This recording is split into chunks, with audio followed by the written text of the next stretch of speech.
तर बीडमध्ये आज ओबीसी महाएल्गार सभा पार पडतीये आणि या मुद्द्यावरून पुन्हा एकदा राष्ट्रवादीचे आमदार विजयसिंग पंडित आणि ओबीसी नेते लक्ष्मण हाकेंमध्ये पुन्हा जुंपलीये। लोकांच्या डोक्यात विष पेरू नका असा निशाणा पंडितांनी साधलाय, तर आम्ही विष तर तुम्ही आंबे पेरले का असा खोचक सवाल हाकेंनी उपस्थित केलाय।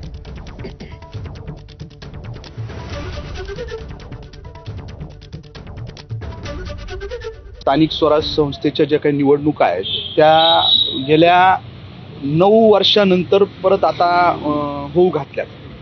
त्याच्यामुळं ह्या निवडणुका डोळ्यासमोर ठेवून काही लोक आता इथं राजकारण करू पाहतायत। परत एकदा तेच ते त्यांचं षडयंत्र कुणीतरी त्यांना जे काही आहे अशा पद्धतीनं मी म्हणलो की चावी देतं त्यांना चार्जिंगवर चालणारे हे भावलेत, त्याच्यामुळं याच्याकडे लक्ष देण्याची गरज नाही। मग आम्ही चार्जिंगवर चालतो तर जरांगी कशावर चालतो आणि तुम्ही कशावर चालता, कुणाच्या आदेशावर चालता?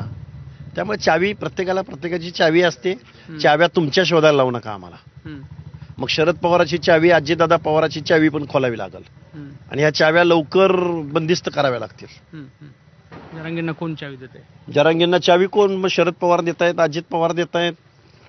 त्यामुळे चावीवाल्यांना चाव्या माहिती आहेत, तिजोरीच्या चाव्या कुणाकडे आहेत आणि त्या चावीनं महाराष्ट्राचं कसं वाटोळं केलंय हे आम्हाला इथून पुढच्या कालावधीमध्ये ओबीसी बांधवांना समजावून सांगावं लागेल। लोकांच्या मनामध्ये कुठंतरी विष पेरण्याचं काम, विष घालण्याचं काम, डोक्यात घालण्याचं काम आपण करू नका। एक सकारात्मक दृष्टिकोन ठेवून या समाजामध्ये एकोप्याने चालणारा, आम्ही एक 18 पगड जातीला बरोबर घेऊन चालणारा शिवछत्र परिवार आहे। तुम्ही कितीही प्रयत्न करा, त्या प्रयत्नाला त्या ठिकाणी या भागामध्ये, माझ्या भागामध्ये लोक थारा देणार नाहीत। आणि तुम्ही काय पेरलंय? तुम्ही काय आंबे पेरलेत का? तुम्ही काय कल्पवृक्ष पेरलाय का? विष पेरलंय तुम्ही। ज्या बीडमध्ये आग लावली ती आग विझवायचं काम ओबीसी बांधव करतोय।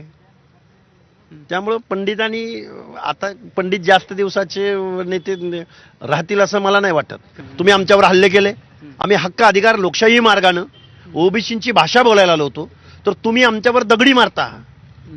मग बघा आहे की आम्हाला काय मत, आम्हाला काय से आहे की नाही हे आम्ही दाखवून देऊ।